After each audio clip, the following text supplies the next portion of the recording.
എല്ലാവരുടെയും മനസ്സിലുള്ള പോലെ സ്വപ്നങ്ങളും ആഗ്രഹങ്ങളും അവിടുന്ന് സിനിമ കാണുമ്പോൾ ഒരു സിനിമയിൽ എത്തിപ്പെടണം, സിനിമ നടനാകണം എന്നുള്ളൊരു ആഗ്രഹം എല്ലാവരെയും പോലെ എനിക്കും ഉണ്ടായിട്ടുണ്ട്. റേഷൻ കട ഏറ്റെടുക്കുക എന്ന് പറഞ്ഞാൽ കുടുംബത്തിലെ ഭാരം കൂടി ഏറ്റെടുക്കുക എന്നുള്ളത് അതിനകത്തൊരു ഉദ്ദേശം കൂടിയുണ്ട്. നമ്മളങ്ങനെ നടന്നാൽ മാത്രമേ, അല്ലെങ്കിൽ നമ്മൾ അതിൻ്റെ പുറകിൽ പരിശ്രമിച്ചാൽ മാത്രമേ ഒരു ആർട്ടിസ്റ്റിൻ്റെ ഡേറ്റ് നമുക്ക് കിട്ടുള്ളൂ. റിവ്യൂ ചെയ്യുന്ന ആൾക്ക് തീർച്ചയായിട്ടും ആ സിനിമയെ പറ്റി മോശമാണെങ്കിൽ മോശം, പടം കൊള്ളൂല എന്ന് പറയാൻ അയാൾക്ക് അവകാശമുണ്ട്. സിനിമേനെ പോസ്റ്റ്മോർട്ടം ചെയ്ത് വലിച്ചു കയറുന്നതിനോട് നമ്മളെതിരാണ്. ഇപ്പം ഞാൻ മാത്രമല്ല, സിനിമയിൽ വരുന്ന ഒരു 80% ആൾക്കാരുടെ ഉള്ളിലും സിനിമ അഭിനയമോഹം തന്നെയാണ്. എൻ്റെ വളരെ ചെറുപ്പത്തിൽ തന്നെ ഞാൻ ഈ സിനിമകൾ കണ്ടു തുടങ്ങിയാണ്. സിനിമകൾ കണ്ടു തുടങ്ങിയ കാര്യം ചന്ദരൂർ സെലക്ട് എന്ന് പറഞ്ഞ തിയേറ്റർ എൻ്റെ ഫാദർ തുടങ്ങിയ തിയേറ്ററാണ്.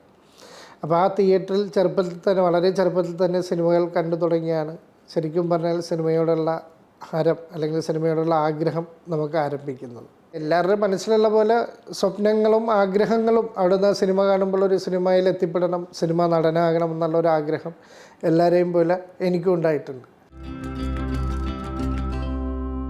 ഞാൻ ഒരുപാട് ഏറ്റവും കൂടുതൽ ശരിക്കും പറഞ്ഞാൽ ഞാൻ കണ്ടിരിക്കുന്ന സിനിമ എന്ന് പറയുന്നത് കാണാമറയത്ത് എന്ന് പറഞ്ഞ മമ്മൂക്കയുടെ സിനിമയാണ്. അത് ഞങ്ങളുടെ തിയേറ്ററിൽ തന്നെ ഞാൻ ഒരുപാട് പ്രാവശ്യം കണ്ടിട്ടുള്ളതാണ്. അങ്ങനെ ഒരുപാട് സിനിമകളുണ്ട് ആ സമയത്ത് ഞാൻ ഏറ്റവും കൂടുതൽ സിനിമകൾ മമ്മൂക്കയുടെ സിനിമകളാണ് ആ സമയത്ത് കാണുന്നത്. പുള്ളിയായിരുന്നു എൻ്റെ ഏറ്റവും വലിയ ആരാധനാ പുരുഷൻ. പഠിത്തം കഴിഞ്ഞിട്ടല്ല, ശരിക്കും പറഞ്ഞാൽ വാപ്പ ഹജ്ജിന് പോകാൻ നേരത്ത്, വാപ്പ ആദ്യമായിട്ട് ഹജ്ജിന് പോകാൻ നേരത്ത് ഞങ്ങൾ 7 മക്കളാണ്, 4 പെണ്ണും 3 ആണുമാണ്. ഞാൻ ഏറ്റവും ഇളയാളാണ്. അപ്പോൾ ഞാൻ ആ സമയത്ത് പ്രീ ഡിഗ്രിക്ക് പഠിക്കുന്ന സമയമാണ്.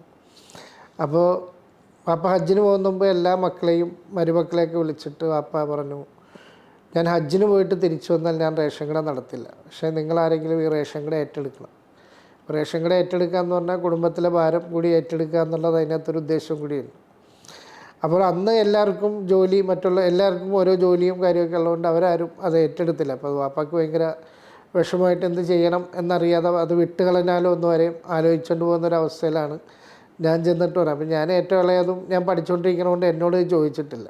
പക്ഷെ ഞാൻ ചെന്നിട്ട് ഞാൻ അങ്ങോട്ട് പറയുമായിരുന്നു, ഞാൻ ഏറ്റെടുത്ത് നടത്തിക്കോളാം എന്ന് പറയും. എന്നെ പഠിപ്പിച്ചെന്നാൽ മതി, ഞാൻ നടത്തിക്കോളാം. അങ്ങനെയാണ് ഞാൻ പ്രീ ഡിഗ്രിക്ക് പഠിക്കുമ്പോൾ തന്നെ റേഷൻ കട ഏറ്റെടുക്കുന്നത്.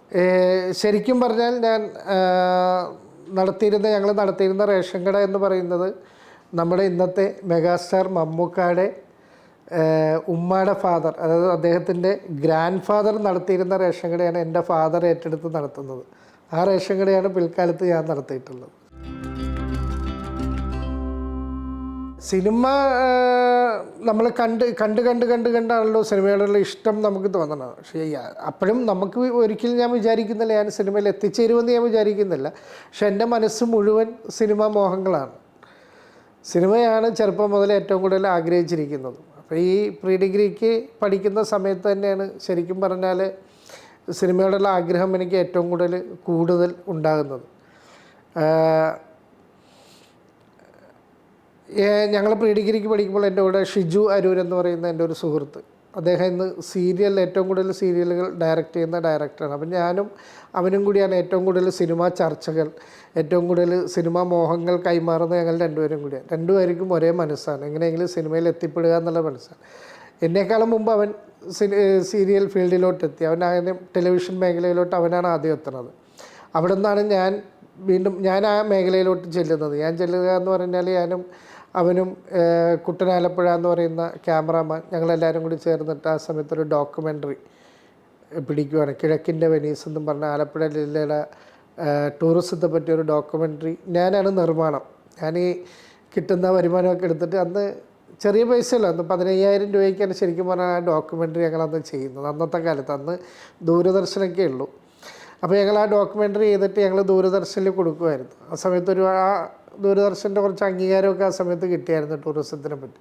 അവിടെ നിന്നാണ് ഞങ്ങളുടെ ജീവിതം ആരംഭിക്കുന്നത്. അവിടെ നിന്ന് പിന്നെ ആ സമയങ്ങളിൽ ഫുൾ ടെലിഫിലിമുകൾ, അന്ന് ഷോർട്ട് ഫിലിമല്ല, അന്ന് ടെലിഫിലിമുകൾ, ആൽബംസൊക്കെ ഒരുപാട് ചെയ്യുന്ന സമയമാണ്. അങ്ങനെ ആൽബം, ടെലിഫിലിം ചെയ്യുന്നു. അവിടെ നിന്ന് പിന്നെ ഞങ്ങൾ സീരിയൽ മേഖലയിലോട്ട് എത്തുന്നു. സീരിയൽ വന്നിട്ടാണ് ഞാൻ സിനിമയിലോട്ട് വരുന്നത്.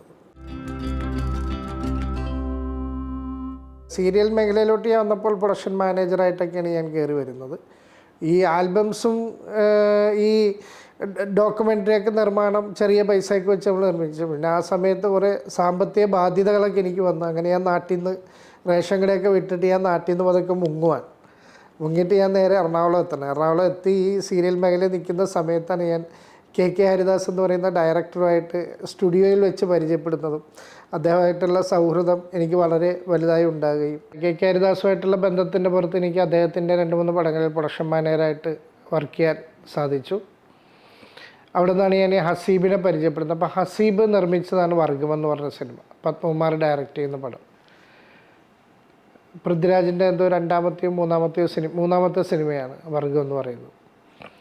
അപ്പോൾ പൃഥ്വിരാജ് ആദ്യമായിട്ട് സോളോ ഹീറോ ആയിട്ട് അഭിനയിക്കുന്ന പടമാണ്. അപ്പോൾ ആ സിനിമയിൽ പ്രൊഡക്ഷൻ കൺട്രോളർ ബാദുഷ ആയിരിക്കണമെന്ന് ഹസീബിൻ്റെ ഒറ്റ നിർബന്ധമാണ്. ഹസീബ് ഡയറക്ടറോട് പറഞ്ഞ ഒറ്റ കാര്യമുള്ളൂ, ഞാൻ സിനിമ നിർമ്മിക്കണമെങ്കിൽ എൻ്റെ പ്രൊഡക്ഷൻ കൺട്രോളിൽ ബാദുഷ ആയിരിക്കണം. അപ്പോൾ ഞാൻ ഇവരൊക്കെ ആയിട്ട് ആദ്യമായിട്ടാണ് പരിചയപ്പെടുന്നത്.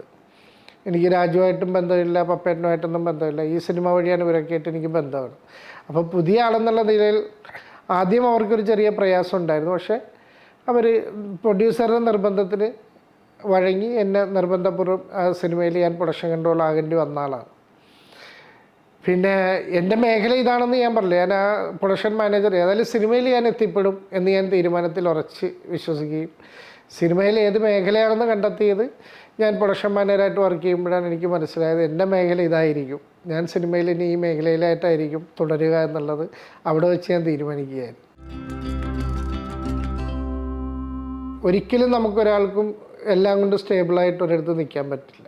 പക്ഷെ എന്നാലും വർഗമൊക്കെ കഴിഞ്ഞ് ഇങ്ങോട്ട് കുറേ എൻ്റെ ഒരു പ്രധാന ഇതെന്ന് പറഞ്ഞാൽ ഞാൻ പ്രൊഡക്ഷൻ കൺട്രോളായി എന്നും പറഞ്ഞിട്ട് ഞാൻ പിന്നെ എൻ്റെ താഴത്തോട്ട് ഞാൻ വർക്ക് ചെയ്യാൻ പോകില്ല എന്ന് ഞാൻ തീരുമാനം എടുക്കാത്തൊരു വ്യക്തിയാണ്.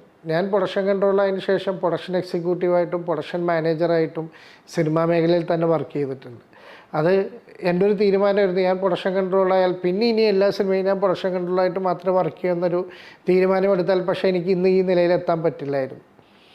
ഞാൻ ആ പ്രൊഡക്ഷൻ കൺട്രോളായിരുന്നപ്പോഴും പ്രൊഡക്ഷൻ മാനേജറായിട്ടും പ്രൊഡക്ഷൻ എക്സിക്യൂട്ടീവായിട്ടും ഒക്കെ വർക്ക് ചെയ്യാൻ തയ്യാറായതുകൊണ്ട് മാത്രമാണ് എനിക്കിന്ന് ഇവിടെ എത്തിച്ചേരാൻ പറ്റിയെന്നുള്ളൊരു വിശ്വാസക്കാരനാണ് ഞാൻ. സിനിമാ മുഹൂർത്തങ്ങളെല്ലാം ഏറ്റവും സന്തോഷമുള്ളത് തന്നെയാണ്. ഓരോ സിനിമ ചെയ്യുമ്പോഴും അതിൻ്റേതായ സന്തോഷത്തോടു കൂടി തന്നെയാണ് നമ്മൾ സിനിമ ചെയ്യുന്നത്. എന്നെ ഒരു പർട്ടിക്കുലർ ഇന്ന സിനിമ എന്നെനിക്ക് പറയാൻ പറ്റില്ല. എല്ലാ സിനിമകളും എനിക്ക് സന്തോഷം നൽകിയിട്ടുള്ള സിനിമകളാണ്. വിജയ ചിത്രങ്ങൾ ഏറ്റവും കൂടുതൽ സന്തോഷിപ്പിച്ചിട്ടുണ്ടെങ്കിലും പരാജയ ചിത്രങ്ങളും എനിക്ക് ഷൂട്ടിംഗ് സമയത്തും അല്ലാതെയും ഒരുപാട് സന്തോഷം നൽകിയിട്ടുള്ള സിനിമകൾ തന്നെയാണ്. ഞാൻ വരുമ്പോൾ ഫിലിമിലാണ് സിനിമ. ഇപ്പോൾ അത് ഡിജിറ്റലായി മാറി. ഡിജിറ്റലിൻ്റെ പല വേർഷനിലോട്ട് വന്നുകൊണ്ടിരിക്കുകയാണ് സിനിമകൾ. അന്ന് ഫിലിം എന്ന് പറയുമ്പോൾ അങ്ങനെ കൊഡാക്കും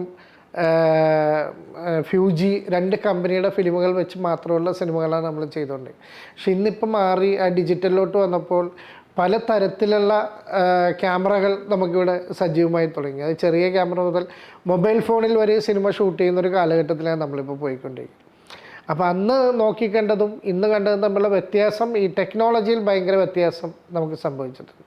പിന്നെ ആളുകളിൽ നല്ല മാറ്റങ്ങൾ അങ്ങോട്ടും ഇങ്ങോട്ടും സംഭവിച്ചിട്ടുണ്ട്. അന്നത്തെ കാലത്തുള്ള ഒരു രീതിയല്ല ഇന്നിപ്പോൾ പോയിക്കൊണ്ടിരിക്കുന്നത്. അതായത് ഓൾഡ് ജനറേഷനും ന്യൂ ജനറേഷനും എന്ന് പറയുമ്പോൾ ഈ 2 ജനറേഷനിലും വർക്ക് ചെയ്യാനൊരു ഭാഗ്യം എനിക്കുണ്ടായി എന്നുള്ളതാണ് എൻ്റെ ഒരു ഭാഗ്യമായിട്ട് ഞാൻ കാണുന്നത്. എന്നെ ആരെങ്കിലും ഞാനുമായിട്ടൊരു ബന്ധപ്പെടേണ്ടി വന്നിട്ടുണ്ടെങ്കിൽ അവരുടെ ആ സൗഹൃദം ഇന്നും എത്ര കാലത്ത് മുമ്പ് തുടങ്ങിയാലും ആ സൗഹൃദം ഇന്നും തുടർന്നു കൊണ്ടുപോകുന്ന ഒരാളാണ്. സൗഹൃദത്തിൽ ഏറ്റവും കൂടുതൽ സന്തോഷം കാണുന്നൊരു വ്യക്തിയാണ് ഞാൻ. സൗഹൃദം എന്തോരം കൂട്ടാവോ അത്രയും കൂട്ടുന്നൊരു വ്യക്തിയാണ്. എല്ലാവരെയും ഒരുപോലെ കാണുന്നൊരു വ്യക്തിയാണ്. വലിയ ആളെന്നോ ചെറിയ ആളെന്നോ കാണാതെ എല്ലാവരെയും ഒരേപോലെ കണ്ടു തന്നെയാണ് നമ്മൾ ഈ മേഖലയിൽ പോയിക്കൊണ്ടിരിക്കുന്നത്. ശരിക്കും അത് അങ്ങനെ ഒരു സംഭവം ഇല്ല എന്നുള്ളതാണ്. മുൻനിര താരങ്ങളുടെ ഡേറ്റുകൾ എൻ്റെ കയ്യിലുണ്ടെന്ന് പറയുന്നത് ഒരിക്കലും യോജിക്കാൻ പറ്റുന്ന കാര്യമല്ല. അവർ എത്ര പേർക്ക് അവർ ഡേറ്റ് കൊടുക്കുന്നുണ്ട്. എനിക്കൊരു സബ്ജക്റ്റ് വന്നു കഴിഞ്ഞാൽ അത് ഇന്ന ആർട്ടിസ്റ്റിന് ആപ്റ്റാണെന്ന് കണ്ടാൽ നമ്മൾ ആ ആർട്ടിസ്റ്റിൻ്റെ പുറകെ നടന്ന് അവരെ പോയി കണ്ട് അവരുടെ ടൈമെല്ലാം വെച്ച് അവരോട് സബ്ജക്റ്റ് പറഞ്ഞ് ഉറപ്പിച്ചതിന് ശേഷം അവർ ഓക്കെ എന്ന് പറയുമ്പോഴേ എനിക്ക് അവരുടെ ഡേറ്റ് കിട്ടുന്നുള്ളൂ. അല്ലാതെ ഞാൻ ആരുടെയും ഡേറ്റ് വാങ്ങിച്ച് കയ്യിൽ വെക്കുന്ന ഒരാളല്ല. പക്ഷെ പൊതുവേ പറയുന്നത് എല്ലാ താരങ്ങളുടെയും ഡേറ്റ് എൻ്റെ കയ്യിലുണ്ട്, അതുകൊണ്ട് നിങ്ങൾക്ക് എപ്പോഴെങ്കിലും സിനിമ ചെയ്യാമെന്നാണ്. ഞാനിപ്പോൾ എത്ര നാളായിട്ട് എത്ര ആർട്ടിസ്റ്റിൻ്റെ പുറകെ നടക്കുന്നുണ്ട് എൻ്റെ ഒരു പ്രൊജക്റ്റ് നടക്കാൻ വേണ്ടി. നമ്മളങ്ങനെ നടന്നാൽ മാത്രമേ, അല്ലെങ്കിൽ നമ്മൾ അതിൻ്റെ പുറകിൽ പരിശ്രമിച്ചാൽ മാത്രമേ ഒരു ആർട്ടിസ്റ്റിൻ്റെ ഡേറ്റ് നമുക്ക് കിട്ടുള്ളൂ. ഒന്നാമത് അവർക്ക് ആപ്റ്റായിട്ടുള്ള കഥാപാത്രങ്ങൾ ചെയ്യുന്ന കഥകൾ നമുക്ക് ആദ്യം കിട്ടണം. അല്ലാതെ ഒരു ആർട്ടിസ്റ്റ് നമുക്ക് വെറുതെ ഡേറ്റ് തരുമില്ലല്ലോ. അപ്പോൾ ആ പറയുന്നത് ഒരു അർത്ഥമില്ല എന്നുള്ളതാണ് ശരി. നമ്മളൊരിക്കലും ഒരു പ്രൊഡക്ഷൻ കൺട്രോളിലും ഒരു താരത്തിൻ്റെ ശമ്പളം തീരുമാനിക്കാറില്ല. നമ്മൾ അവരോട് ശമ്പളം സംസാരിച്ച് അവർ പറയുന്ന ശമ്പളം അത് എന്തോരം ബാർഗെയിൻ ചെയ്ത് കുറക്കാമോ അങ്ങനെ കുറച്ച് തന്നെയാണ് നമ്മൾ എല്ലാവരെയും സിനിമയിൽ. അത് നമ്മളുമായിട്ട് വർക്ക് ചെയ്ത പ്രൊഡ്യൂസേഴ്സിനോട് ചോദിച്ചാൽ അല്ലെങ്കിൽ ആ ഡയറക്ടേഴ്സിനോട് ചോദിച്ചാൽ അവർക്ക് അത് കൃത്യമായിട്ട് പറയാൻ പറ്റും. പുറത്തു നിന്ന് പറയുന്നവരുടെ കാഴ്ചപ്പാട് എനിക്ക് ഒരിക്കലും ശരിയല്ല. ഇപ്പോൾ എന്നെപ്പറ്റി ഒരാൾ അതിഭീകരമായിട്ട് എനിക്കെതിരെ ഭയങ്കരമായിട്ട്, വേറെ ആരുമില്ല, ശാന്തിവിള ദിനേശ് എന്ന് പറഞ്ഞ ഒരു വ്യക്തി എനിക്കെതിരെ ഭയങ്കരമായിട്ട് പല അദ്ദേഹത്തിൻ്റെ യൂട്യൂബ് ചാനലിലൂടെ ഞാനൊരു താരത്തിന് വേറെ അല്ല ജോജുവിനെ ഞാൻ 60 ലക്ഷം രൂപയ്ക്ക് ബുക്ക് ചെയ്തിട്ട് 1 കോടി രൂപയ്ക്ക് മറിച്ച് വിറ്റുകൊണ്ടിരിക്കുകയാണെന്നുള്ളൊരു പരാമർശം പുള്ളി പല പ്രാവശ്യം നടത്തി കഴിഞ്ഞു. എങ്ങനെയാണത് സംഭവിക്കാമെന്ന് എനിക്ക് മനസ്സിലായിട്ടില്ല. ഇയാൾ ഇത്രയും കാലമായിട്ട് സിനിമയിൽ നിൽക്കുന്ന ആളാണ്. ഒരു താരത്തിൻ്റെ ശമ്പളം തീരുമാനിക്കുന്ന പ്രൊഡക്ഷൻ കൺട്രോൾ ആ താരം തന്നെ തീരുമാനിക്കുന്നത്. ഈ താരത്തിന് നേരിട്ടാണ് പ്രൊഡ്യൂസേഴ്സ് കാശ് കൊടുക്കുന്നത്. അല്ലാതെ ഒരു പ്രൊഡക്ഷൻ കൺട്രോളിലേക്ക് കാശ് തന്നിട്ട് ആ പ്രൊഡക്ഷൻ കൺട്രോളിൽ കുറേ കാശ് മാറ്റി വെച്ചിട്ട് ബാക്കിയല്ല താരത്തിന് കൊടുക്കുന്നത്. അപ്പോൾ അതിലൊന്നും ഒരർത്ഥമില്ല. ഇത് എന്തോ പറയുന്നത് കേട്ട് അല്ലെങ്കിൽ എന്തോ തീരുമാനിച്ചുറപ്പിച്ച പോലെ ഇവരിങ്ങനെ ഇൻ്റർവ്യൂവിലെല്ലാം പറഞ്ഞുകൊണ്ട് നടക്കുന്നത് എന്തിനാണെന്ന് എനിക്ക് മനസ്സിലായിട്ടില്ല. ഒരിക്കലും ഒരു താരത്തിൻ്റെ ശമ്പളം ഒരു പ്രൊഡക്ഷൻ കൺട്രോളർക്ക് നിശ്ചയിക്കാൻ പറ്റത്തില്ല. താരത്തിൻ്റെ ശമ്പളം താരം തന്നെയാണ് തീരുമാനിക്കുന്നത്. തീർച്ചയായിട്ടും എൻ്റെ ക്രെഡിബിലിറ്റിയെ ബാധിക്കില്ല. കാര്യം ഞാനത് മൈൻഡ് ചെയ്യാറില്ല. നമ്മൾ അതിനകത്ത് മൈൻഡ് ചെയ്യാൻ പോയാൽ ഇതൊക്കെ വിഷയം ഉണ്ടാവുള്ളൂ. ഞാനിതൊന്നും മൈൻഡ് ചെയ്യാത്തൊരു വ്യക്തിയാണ്. പക്ഷേ ഇദ്ദേഹത്തിനെതിരെ ഞാൻ നിയമ നടപടിക്ക് പോകുന്നുണ്ട്. കാരണം എന്നെപ്പറ്റി ആവശ്യമില്ലാത്തൊരു വർത്തമാനമാണ് പറഞ്ഞേക്കുന്നത്. ക്രെഡിബിലിറ്റിനെ എന്നെ അറിയാവുന്നവരുടെ മുന്നിൽ ഞാൻ ആരാണെന്ന് എന്നെ ശരിക്കറിയാം. എന്നെ അറിയാവുന്ന സിനിമാക്കാർക്ക് ഞാൻ ആരാണെന്ന് എന്നെ ശരിക്കറിയാം. അതുകൊണ്ട് എൻ്റെ ക്രെഡിബിലിറ്റിനെ ഒരിക്കലും ഇതൊന്നും ബാധിക്കുന്ന പ്രശ്നമില്ല. പ്രൊഡക്ഷൻ കൺട്രോൾ എന്ന് പറഞ്ഞാൽ ഒരു പ്രൊഡക്ഷൻ മാനേജർ, പ്രൊഡക്ഷൻ എക്സിക്യൂട്ടീവ് എന്ന് പറഞ്ഞാൽ എല്ലാവരുടെയും ജോലി ഒന്ന് തന്നെയാണ്. പക്ഷെ 3 തസ്തികകളിലായിട്ട് ഇത് പോകുന്നതെന്നുള്ളൂ. പ്രൊഡക്ഷൻ കൺട്രോളാകുമ്പോൾ ഉത്തരവാദിത്വം ഏറ്റവും കൂടുതലുള്ളതാണ്.